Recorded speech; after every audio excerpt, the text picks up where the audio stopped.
All right, so we're reviewing the S210, so the 2013 onwards Toyota Crown, the Android Auto Apple CarPlay backend system that you just install to the back of the factory head unit, and it all works as per normal. So we'll start by turning the car on, and you've got the normal loading screen, all the normal Japanese, and then in a minute we'll hear my dash camera and the car saying that the ETC card's not connected and whatnot. Starting video recording.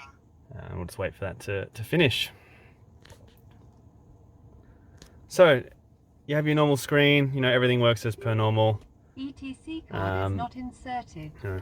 Everything, the buttons, no worries. Now to get into it, you just press the AUX and then it will load the system. And this is one of the interfaces that I chose. It's to replicate Apple CarPlay, even though I have an Android phone. And you got the normal things. You got your maps up here, which work fine. You connect via Wi-Fi, which is how you download and you do various things. You can play your music, the time. You got your apps on the side, your settings. And you can also go into your apps. So you've got YouTube, Google Chrome, Spotify, normal maps, your Play Store, everything really. Netflix, if you get bored. Waze is pre-installed, but obviously you can install other things. And Z-Link is how you would connect your phone, so your Android or your Samsung or your iPhone. Then you've got Easy Connect, which is another way to log into it. And as you can see, the screen is super responsive. App path is default apps that load up, and then factory 1630 is the code for every single unit. And then you have all your factory settings that you can control. Your screen type, don't change that, whatever you do. The boot logo, so I've chosen the Crown for obvious reasons. UI is what you'd like to see in the visual as you're loading into it. So I've chosen CarPlay. And then you've got the other things, you can have your AC in Fahrenheit or Celsius, your AC display if it was to come up on the screen. On the left or right hand side, I chose the right. You've got your volume controls, your audio gain, you can play with it there. Essentially an equalizer, calibrate your screen if it's a little bit laggy. But the most important thing when you get this straight away, 1630. Oh, you're going to be connected to the network. However, update everything. That's the biggest thing to do when you get this. Update all the backend systems, update the apps, and it gets this running nicely. Now, what we're all been waiting for is the Z-Link. So I've got another phone connected here, and then this will load the CarPlay. So with an Android it's wired, with an iPhone it can be wired or wireless. So I've got maps straight away, super responsive, and then we can go to Spotify there, and these are all the CarPlay Android Auto apps. You can obviously customize it. Your settings, Facebook Messenger, your phone, Waze, Spotify, normal Google Maps, and all those sorts of things. Also, you can talk, and it all works as per normal.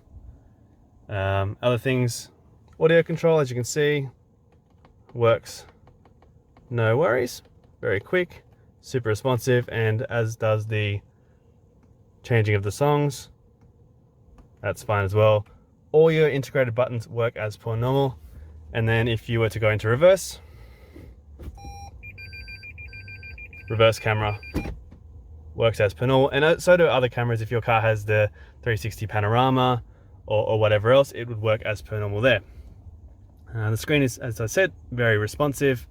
You can have notifications pop up, clear those. And then I could say, open Spotify.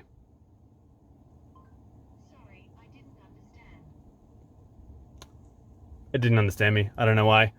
I don't know what the preset voice promptings are for Samsung's. However, that would be how it works. Let's try a different one. Open Waze. Sorry, I don't understand. Okay, I don't know what the prompts are, but you get the drift. And you can just exit it simply like that.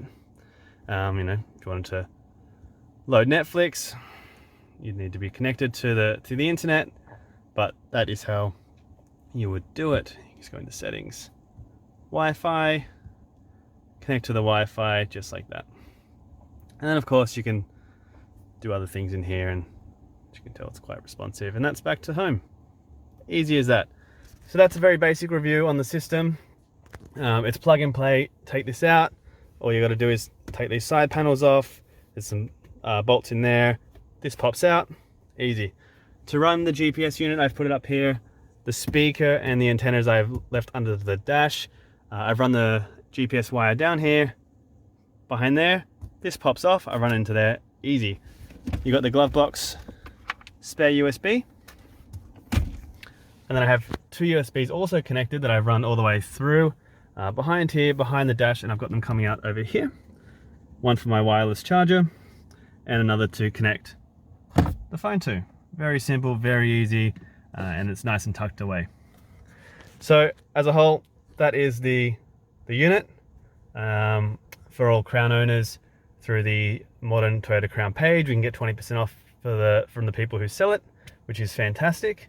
It also can get a DVR unit. We've chosen the 4 gigabyte version here, but there is a 3 gigabyte version. It is a bit slower, I would assume, probably slightly less responsive, but you know, spend a little bit more and get something a little bit better.